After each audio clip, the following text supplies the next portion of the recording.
সম্রাট ভঞ্জক বৈদেশিক আসলে কোন কোন নাহি বলে নাহি ব্যাকরণ ত্রুটি মো সারে বৈদেশিক আস আদ্যରୁ ପ୍ରାନ୍ତ ଯାଏ କେବଳ ଯମକ ଅଳଙ୍କାର ଦେଇକି ଲେଖା ହେଇଛି ସେଥିରେ ବ୍ୟାକରଣ ଜନିତ ତ୍ରୁଟି କିଛି ନାହିଁ ଏବେ ଯୋଉଟା କୁହାଯାଉଥିଲା ବାବୁ ନାକ ଶ୍ରୀରାମ ଦୁର୍ଗୋଦଶାକୁ ଶେଷ ଅଳଙ୍କାର ଲେଖି ଦେଇଛନ୍ତି କବି ସମ୍ରାଟ ଉପେନ୍ଦ୍ର ଭଞ୍ଜ କୁହ ଭଞ୍ଜକ ଲେଖାରେ ପ୍ରଥମେ ବ୍ୟାକରଣ ତ୍ରୁଟି ନାହିଁ ନିର୍ଭୁଲ ଲେଖା ରସହୀନ ନୁହଁ ସାର୍ କବି ସମ୍ରାଟ ଭଞ୍ଜକ ଲେଖା ରସପୂର୍ଣ୍ଣ ନାହିଁ ବ୍ୟାକରଣ ତ୍ରୁଟି ରସହୀନ ସାଧୁ ନିନ୍ଦା ଫଳ ପ୍ରଶଂସା କବି ସମ୍ରାଟ ଉପେନ୍ଦ୍ର ଭଞ୍ଜ ସାଧୁଙ୍କ ନିନ୍ଦା କରିକି ଲେଖି ନାହାନ୍ତି କି ଫଳ ବା ଦୁଷ୍ଟ ଲୋକର ସାରେ ପ୍ରଶଂସା ମଧ୍ୟ ଶବ୍ଦ ଅସଂଯତ ତାଙ୍କ ଲେଖାରେ ଅସଂଯତ ଶବ୍ଦ ଆମେ ପାଇବା ଉଦ୍ଭିଦେ ବୈଦେହୀ ସବେ ଆସରେ ଏହି ପାଞ୍ଚ କଥା ଦିଏ ନାହିଁ ଲେଖା କବି ସମ୍ରାଟ ଲେଖନି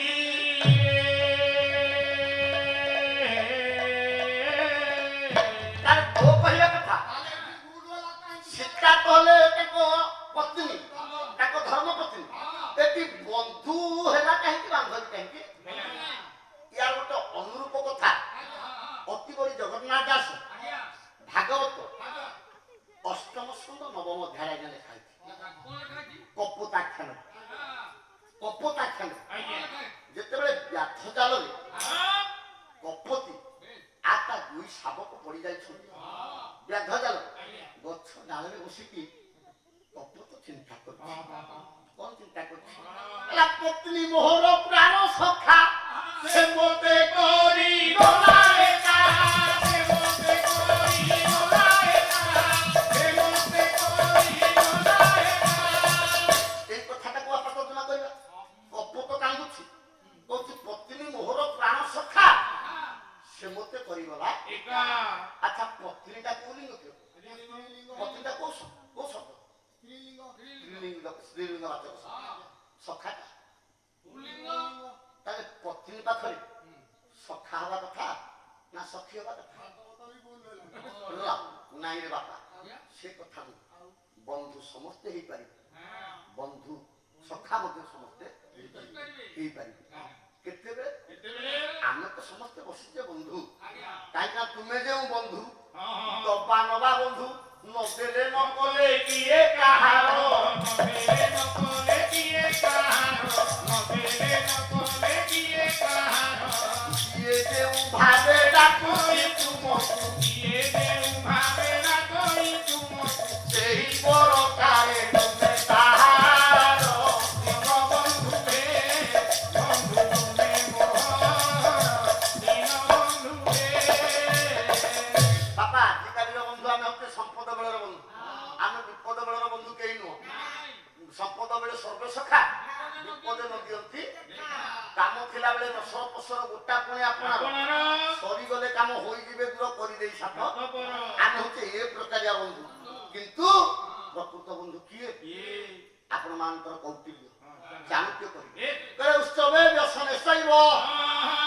ଦୁର୍ଭିକ୍ଷେ ରାଷ୍ଟ୍ର ବିପ୍ଳବେ ରାଜଦ୍ୱାରେ ଶ୍ମଶାନେ চ ତିଷ୍ଠତି ସବାନ୍ଧବ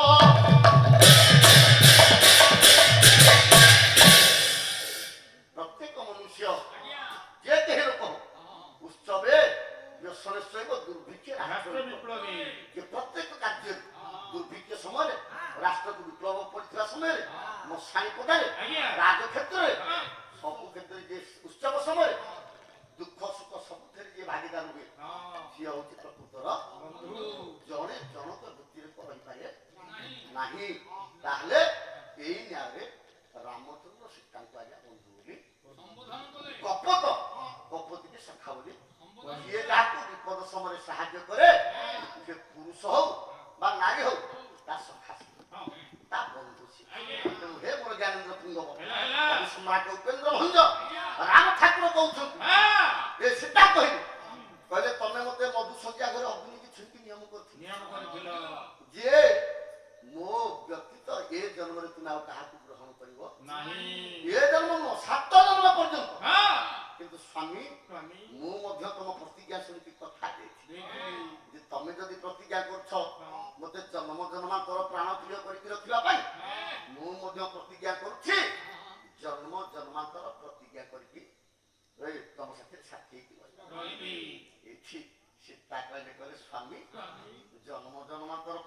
କରିବା ଦୂରର କଥା ମୋତେ ଗୋଟିଏ ଜନ୍ମ ପାଇଁ ତୁମର ପାଖରେ ରଖିପାରିଲ ନାହିଁ କଣ କଲ ନା ଗୋଟେ ଛୋଟ ପତ୍ରରେ ଆମ ସ୍ୱାମୀ ସ୍ତ୍ରୀର ସମ୍ପର୍କଟାକୁ ଆପଣଙ୍କୁ ମିଛ କଥା ପତ୍ର ବିନିମୟରେ ତୁଟାଇଲ ସ୍ନେହ ତୁମ ମୋ ଭିତରେ ଯୋଉ ସମ୍ପର୍କ ଥିଲା ସ୍ୱାମୀ ସ୍ତ୍ରୀ ଭିତରେ ଯୋଉ ଅନାବିଳ ପ୍ରେମ ଥିଲା ଏ ପ୍ରେମ ଇଏ କୋଉ ପ୍ରେମ ଏଟା କଣ ଲୋକ ଦେଖାଣିଆ ପ୍ରେମ ଥିଲା ମାଧବ ମାନସିକ କହିଲେ ପ୍ରେମିକ କହୁ ଡକ୍ଟର ମାଧବ ମାନସିକ ଘରଟା ହଉଛି ପାରିକୁଦ ନନ୍ଦ କଣ କହିବି ବୋଲେ ପ୍ରେମ ଜାଣିବାଟି ବିଷମ ଧନା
प्रसंग उपरକୁ ତାହେଲେ ରାମ ଠାକୁରଙ୍କୁ ସୀତା କହିଲେ ଭିତରେ ଯୋଉ ଶାଶ୍ୱତ ପ୍ରେମ ଥିଲା ତମେ ସେ ପ୍ରେମଟାକୁ କଲ କଣ ସେ ସମ୍ପର୍କଟାକୁ ଗୋଟେ ପତ୍ର ମାଧ୍ୟମରେ ଛିଡେଇ ଦେଲ ତମେ ସେ ସମ୍ପର୍କଟାକୁ ଗୋଟେ ଚିଠି ମାଧ୍ୟମରେ ଯୋଉଟାକୁ ଆମେ ଆଜି ଗୋଟେ ଛାଡ ପତ୍ର ରଘୁକୁଳେ ଯୋଉଟା ନଥିଲା ହେ ରଘୁନାଥ ତୁମେ ସେଇଟାକୁ ପ୍ରଚଳନ କରିଦେଲ ଏଇଥିରେ କହୁଛ ରଘୁକୁଳ ରୀତି ସଦା ଚଲି ଆଇ ଶ୍ରୀରାମ ଜୟ ରାମ ଜୟ ଜୟ ରାମ ରାମ ଜୟ ବଚନ ଯାଇ ଶ୍ରୀରାମ ଜୟ ରାମ ଜୟ ଜୟ ରାମ ରଘୁବଂଶରେ ଯୋଉ ନିୟମଟା ପ୍ରଚଳନ ହେଇନଥିଲା ଆପଣ ସେ ନିୟମଟାକୁ ରଘୁବଂଶରେ ଛାଡ଼ପତ୍ର ଥିଲା ବାପା କିଏ କୋଉଠି କେତେବେଳେ ରଘୁବଂଶରେ କିଏ କାହାକୁ ଛାଡ଼ପତ୍ର ଦେଇଥିଲା ତମ ବଂଶରେ ଯୋଉଟା ନଥିଲା ତମେ ସେଇଟା କେବେ ପ୍ରଚଳନ କର ତାହେଲେ ପ୍ରଚଳନ କରି ତମେ ସତ୍ୟ ହବ ନା ତମ ଧର୍ମ ତମେ ବିରତ ହେଇବ ସ୍ୱାମୀ ମତେ ଆଉ କାହିଁକି ଡାକୁଛ ଆଜ୍ଞା ଇଏ ରାମ ଠାକୁର ପତ୍ର ମାଧ୍ୟମରେ ଜାନକୀକୁ ଛାଡିଥିଲେ ନା ଛାଡିନାହାନ୍ତି ଆମେ ସମସ୍ତେ ଜାଣିଛେ ଯେତେବେଳେ ମୋ ପ୍ରଭୁ ରାମ ଠାକୁର ଲଙ୍କା ଜୟ କରି ଅଯୋଧ୍ୟାକୁ ଆସିଲେ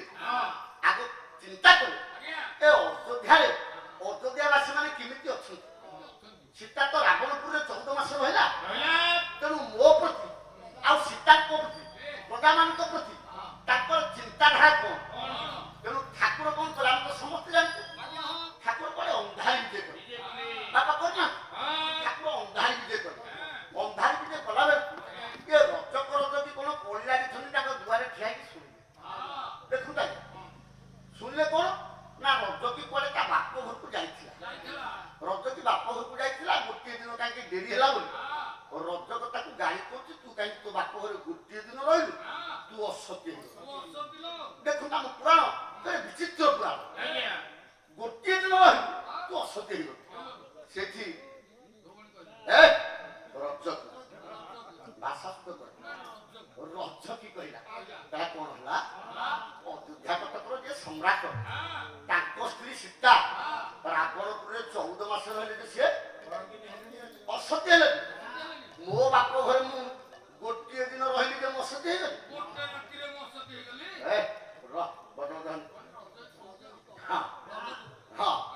ଏ କଥାଟା ପ୍ରଭୁଙ୍କ କାନରେ ବାଜିଲା ତଥାପି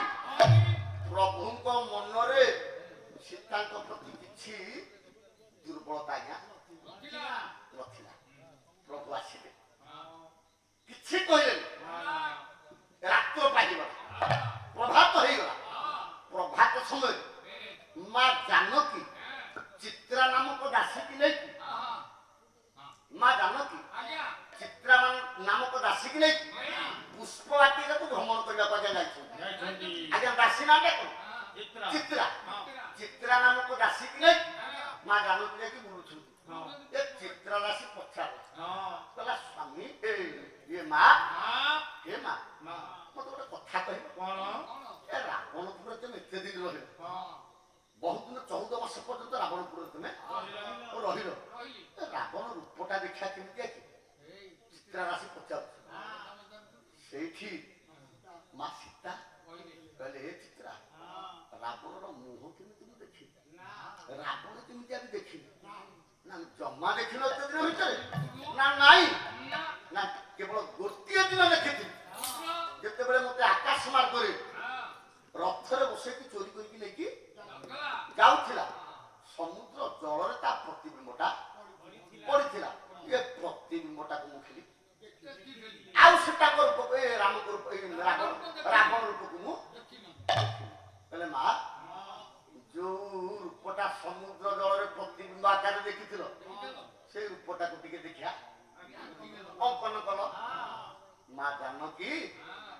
କାଠି ଖୁଣ୍ଡିଏ ଧରି ବସୁଧା ଉପରେ ରାବଣର ଦେଖିଥିବା ପ୍ରତିବିମ୍ବ ଚିତ୍ରଟାକୁ ଅଙ୍କନ କରିଛି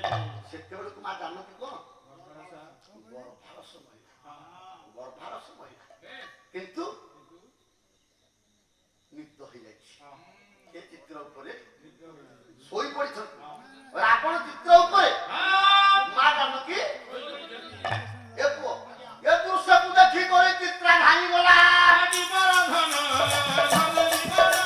ରାମଚନ୍ଦ୍ରଙ୍କ ଆଗରେ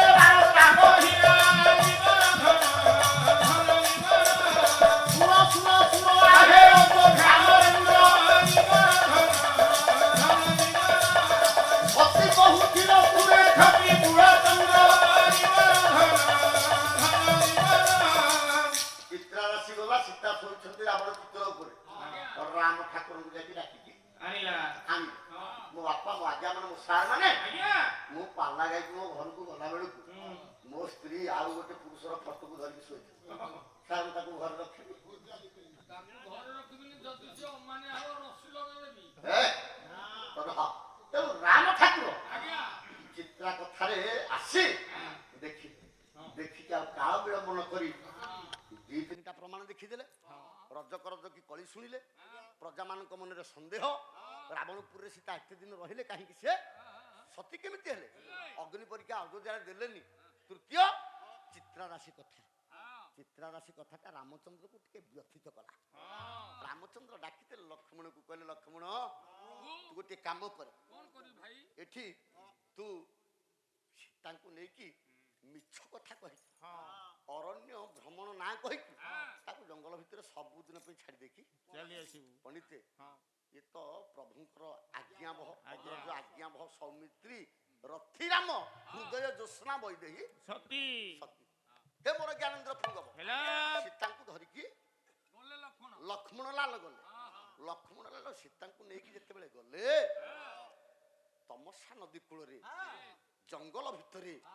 ମା ସୀତାଙ୍କୁ ନିଦ୍ରା ଆସିଛି। ପତ୍ର ପାରି ଦେଇଛନ୍ତି ଲକ୍ଷ୍ମଣ ଲାଲ। ପତ୍ର ପାରି ଦେଇକି ମା ଜାନକୀଙ୍କୁ ଶୁଆଇ ଦେଇଛନ୍ତି।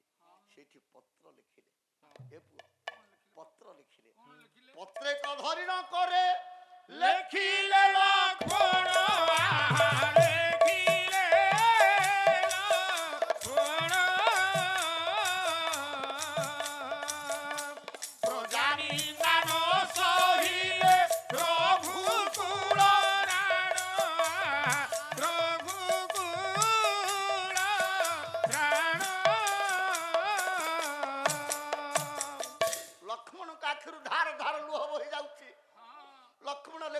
ଚିଠି